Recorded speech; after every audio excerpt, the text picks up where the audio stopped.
Hello everyone, I am Papiya Chandra. I provide classes for 11, 12 Commerce and BCom BBA MBA Finance. आज का topic है sure short topics of ISC class 12 board exam 2025। उठ जाओ मेरे ISC के बच्चों, कुछ ही दिन बाकी है एग्जाम के लिए। Sample paper, competency focus, practice question I hope कि सब बच्चे सॉल्व कर रहे हो। उसके साथ मैम का ये छोटा सा सजेशन है कि जितना भी आप टॉपिक देखो, है तो बहुत सारा टॉपिक, बट आपको एग्जाम के दिन या उसके पहले वाला दिन का ना आपको बस कुछ टॉपिक्स अच्छे से देख के जाना है। मैं यहाँ पे वही श्योर शॉर्ट क्वेश्चंस टॉपिक्स लेके आए हूँ। मुझे लग रहा है इस बार 2025 का एग्जाम में ये सब टॉपिक से क्वेश्चन आने का चांसेस हाई लग रहा है, तो फटाफट नोट डाउन कर लो कि कौन कौन सा टॉपिक एकदम आप सुबह में एग्जाम के दिन सुबह एंड उसके पहले वाला दिन जरूर प्रैक्टिस करोगे। ए का जो फर्स्ट चैप्टर है फंडामेंटल्स, पार्टनरशिप फंडामेंटल, उसमें से आप गारंटी वाला पोर्शन अच्छे से देखोगे and past adjustments. Past adjustment में भी बहुत सारा टॉपिक है, उसमें से interest on capital and interest on drawings related अगर कुछ मिस्टेक्स मिलेगा उस टाइप का रेक्टिफिकेशन अच्छे से कर लो। Number 2, valuation of goodwill. Valuation of goodwill में आपका टोटल 4 फॉर्मूला है। उसमें capitalisation of average profit and capitalisation of super profit method जो है, इसका फॉर्मूला प्लीज अच्छे से पढ़ लो। वो सुपर प्रॉफिट फॉर्मूला में जो कैपिटल एम्प्लॉयड का कैलकुलेशन होता है ना, एसेट साइड से एंड लाइबिलिटी साइड से, वो दोनों तरीके से फॉर्मूला आप जरूर प्रैक्टिस करके जाना। पीएसआर, चेंज इन पीएसआर मतलब it's a part of reconstitution of the partnership deed. You know that कि पार्टनरशिप डीड में जो चेंजेस आता है उसको हम लोग बोलते हैं रिकॉन्स्टिट्यूशन। और उसमें जो ये स्टेप नंबर 4 होता है ना, रिजर्व एंड एक्यूमुलेटेड प्रॉफिट्स का एडजस्टमेंट्स, पक्का ही मान लो एक क्वेश्चन तो इस टॉपिक से आना ही है, चाहे एमसीक्यू हो या किसी भी इनमें भी आ सकता है। तो नॉर्मल रूल्स थोड़ा ध्यान से देखो। Admission, retirement, death and change in PSR, ये जो चैप्टर्स है इसमें क्या होता है कि बैलेंस शीट के अंदर अगर आपको रिजर्व दिख रहा है या accumulated losses, you know just like advertisement expenses and PL का डेबिट बैलेंस या पीएल का क्रेडिट बैलेंस, जनरल रिजर्व, अगर आपको ये सब दिख रहा है तो इसको सीधा हम लोग क्या करते हैं, पार्टनर्स कैपिटल में ट्रांसफर करते हैं, राइट। जैसे देखो अक्यूमुलेटेड लॉस रहे, मतलब पीएल का अगर डेबिट बैलेंस रहे तो आप एंट्री क्या करते हो, partners cap account debit to PL, right. तो ऐसे ही करते हैं ना। रिजर्व अगर पीएल का क्रेडिट बैलेंस होता है तो क्या एंट्री होता है, पीएल क्रेडिट जो है वो डेबिट हो जाता है, पीएल का क्रेडिट बैलेंस टू हो जाता है पार्टनर्स कैप। ऐसे ही तो आप लोग सीखे हो। बट मैं ये नहीं बोल रही हूँ कि ये टॉपिक आएगा, ये ट्रांसफर करना तो नॉर्मल रूल्स है। उसके आगे देखो क्या लिखा हुआ है यहाँ पे, adjustments of reserve, accumulated profits and losses through partners capital when the existing balances are to be retained in the books। देखो ये existing balance are to be retained in the books, इसका मतलब क्या बोल रहा है, न्यू जो balance sheet बनेगा उसमें ये कंटिन्यू करो। रिटेन करना मतलब क्या, रख लो। तो जो भी रिजर्व या एक्यूमुलेटेड लॉसेस आपको एसेट साइड में दिख रहा है या लाइबिलिटी साइड में, हम लोग सीधा तो उसको पार्टनर्स कैपिटल में ट्रांसफर कर देते हैं, उसको तो न्यू बैलेंस शीट में नहीं दिखाते। बट अगर ऐसा लिखा हुआ रहेगा when the existing balances are to be retained in the books, अगर ऐसा लिखा हुआ है तो आप न्यू बैलेंस शीट में तो दिखाओगे, साथ में एक जर्नल एंट्री भी लर्न कर लो। Gaining gaining partners capital account debit to sacrificing partners capital, gaining partners capital account debit to sacrificing partners capital account. बहुत बच्चे बोलते हैं मैम याद नहीं रहता है गेनिंग सैक्रिफाइसिंग कौन सा ऊपर लिखो। देखो कॉन्सेप्ट थ्योरी तो है, बट उसको छोड़ के भी अगर अल्फाबेट थोड़ा सा चेक कर लोगे, ABCDEFGHIJ, राइट, तो जी पहले आता है तो उस हिसाब से भी आप याद रख सकते हो कि गेनिंग को डेबिट करना है टू सैक्रिफाइसिंग। ओके, तो ये जो जर्नल एंट्री मैं लिख दी, तो ये क्या हो रहा है कि स्टेप नंबर 4 जो भी अक्यूमुलेटेड प्रॉफिट्स या लॉसेस हैं उसको अगर रिटेन करने बोल रहे हैं, ट्रांसफर करना मना है, उस टाइम आप ये जर्नल एंट्री पास कर लो। थोड़ा सा पेशेंस रखो। ये जर्नल एंट्री आप कब पास कर रहे हो, जब रिजर्व है, अक्यूमुलेटेड प्रॉफिट्स है, मतलब पीएल का क्रेडिट बैलेंस है, अगर ये हो रहा है तो आप ये जर्नल एंट्री कर लो। अगर इसके साथ एडवर्टाइजमेंट एक्सपेंडिचर भी दे दिया ओके, तो उसको हम लोग क्या करेंगे, माइनस करेंगे। इसके बाद आप चेक करोगे, suppose credit is 100 and advertisement expense is 10, तो 90 बच रहा है। एडवर्टाइजमेंट सस्पेंस का नेचर क्या है, डेबिट, क्रेडिट माइनस डेबिट, तो ये 90 रुपीज क्या हो रहा है, क्रेडिट बैलेंस। अगर क्रेडिट हायर होगा तो ये जर्नल एंट्री एप्लीकेबल है, इसको बोलते हैं इफ क्रेडिट बैलेंस। तो क्रेडिट बैलेंस रहेगा तो ये जर्नल एंट्री करो। बट सपोज एडवर्टाइजमेंट एक्सपेंस जो है वो 110 हो जाता, तो बैलेंस कितना बचता, 10, उसका क्या बोलते हैं हम लोग, डेबिट बैलेंस। अगर डेबिट बैलेंस होगा तो इसका उल्टा जर्नल एंट्री कर देना, sacrificing partners capital account debit to gaining partners capital account. बस सिंपल, इसको याद करके जाना, एक बार देख लो आप। एक्यूमुलेटेड प्रॉफिट रहे तो दिस एंट्री, अगर एक्यूमुलेटेड लॉस रहे तो इसका हो जाएगा sacrificing to gaining partners capital. चलो डन। अब इसके बाद चेंज इन पीएसआर में हम लोग ये वाला देखें और साथ में treatment of investment fluctuation fund. Treatment of investment fluctuation fund, journal entry क्या होगा, इन्वेस्टमेंट फ्लक्चुएशन फंड का। इन्वेस्टमेंट फ्लक्चुएशन फंड अगर रहे तो आपको पहले देखना पड़ता है इन्वेस्टमेंट का वैल्यू चेंज हो रहा है या नहीं।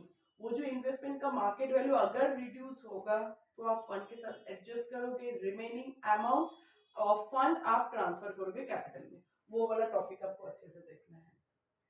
4 number admission of A partner. Admission of A partner में स्टेप नंबर 1, ये जो एनपीएसआर या सैक रेशियो कैलकुलेशन होता है ना, ये भी बहुत इंपॉर्टेंट है एमसीक्यूज में।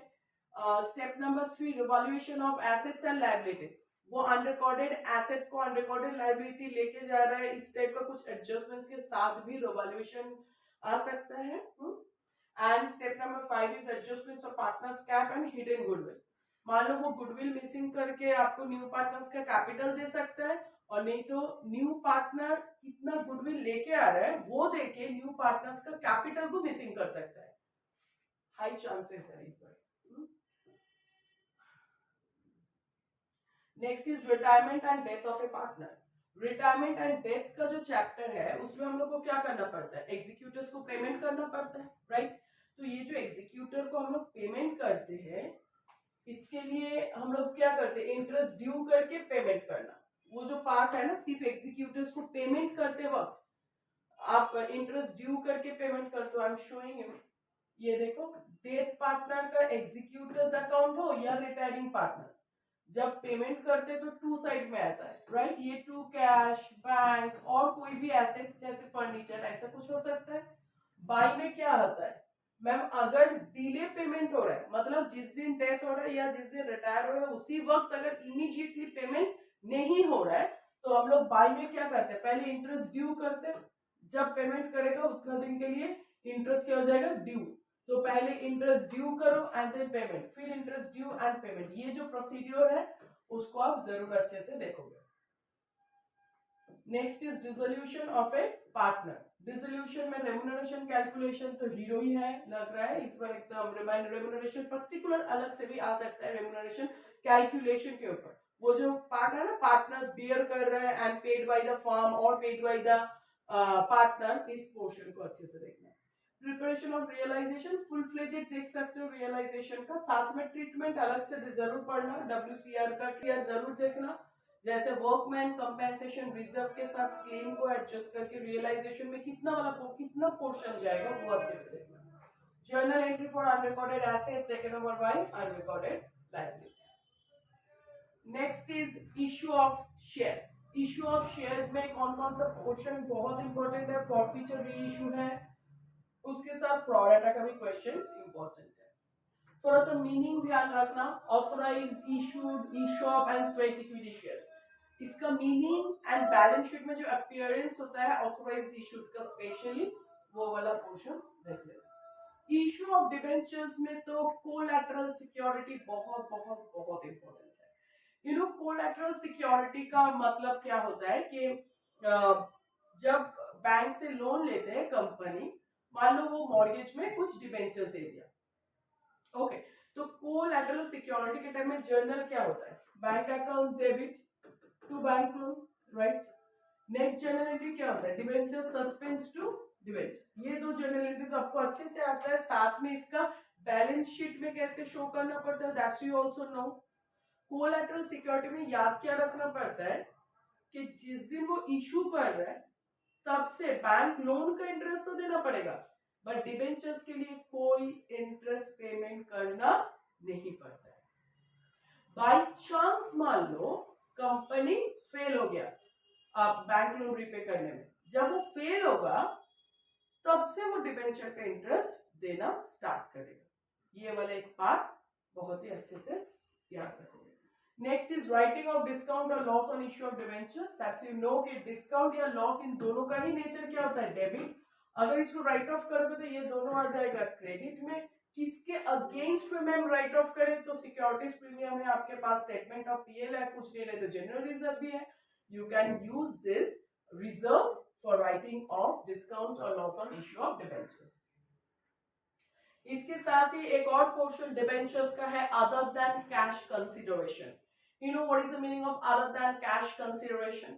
जब कंपनी एसेट परचेस कर रहा है बट उसके बदले में कैश नहीं दे रहा है, उसके बदले में शेयर और डिबेंचर्स दे देता है, तो वो जो पोर्शन होता है एसेट डेबिट, लायबिलिटी क्रेडिट, फिर वेंडर को पेमेंट करो, वेंडर को फिर इशू कर सकते हैं डिबेंचर्स, डिस्काउंट में भी, पार में भी, प्रीमियम में, वो वाला पोर्शन देखना है।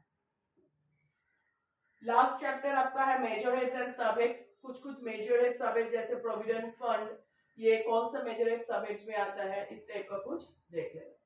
लिव इन कैशमेंट, लिव इन कैशमेंट ये भी न्यू टर्म्स है, मतलब लिव इन कैशमेंट, इसका भी मेजर हेड सब हेड्स ये सब देखना। डिबेंचर्स तो नॉर्मली नॉन करेंट लायबिलिटीज के लॉन्ग टर्म बोरोइंग्स में ही आता है, that's you know very well. But debentures अगर एक साल के अंदर रिडीम होगा, उसका अगर टाइम पीरियड एक साल दिखा रहा है तो उसको शॉर्ट टर्म बोरोइंग्स में डाल देना। मेजर हेड सब हेड्स इसलिए सब पोर्शन देखना। फिर रिडेम्पशन ऑफ डिबेंचर, इसका मैं कुछ नहीं बोलूंगी, redemption of debenture entire revision करना जरूरी है। डीआरआर कितना क्रिएट होगा, कैसे राइट ऑफ होगा, साथ में इन्वेस्टमेंट वाला पोर्शन तो बहुत इंपॉर्टेंट है। रेशियो एनालिसिस में सभी रेशियो का मतलब पढ़ना ही है आपको, सब रेशियो का फॉर्मूला, उसके साथ net profit, operating profit ratio, interest coverage ratio and PE ratio, also price earning ratio जो होता है, market price per divided by earning per share, वो भी देखना। PE ratio, price earning ratio. अच्छा, नेट प्रॉफिट रेशियो के case में ना बहुत बच्चे कंफ्यूज होते हैं कि मैम एनपीबीटी ले, पीबीटी ले या पैट, इसमें कंफ्यूज मत हो। अगर इंफॉर्मेशन है आपके पास तो पीबीटी पैट दोनों लेके ही नेट प्रॉफिट रेशियो कर देना। Okay, comparative statements, common size statements का मिसिंग फिगर टाइप क्वेश्चंस आने का चांसेस है।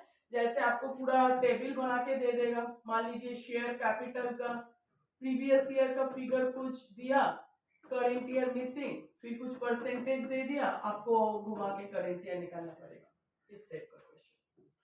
कैश फ्लो स्टेटमेंट में इन्वेस्टमेंट एक्टिविटीज, देखो तीनों एक्टिविटीज इंपॉर्टेंट होता है, उसमें से फिनेंसिंग एक्टिविटीज जो है उसमें एक चीज बहुत बार रिपीट कर रहे हैं हर जगह पे, बोनस शेयर्स।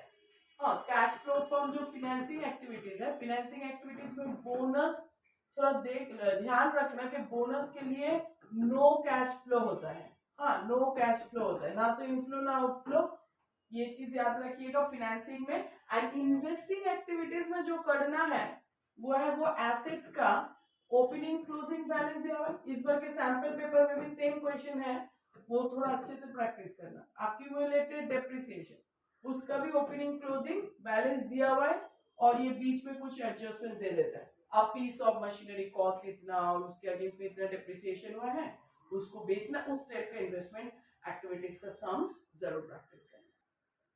तो आज के लिए इतना ही। Thank you so much for watching this video, hope it will be helpful for your exam, all the best.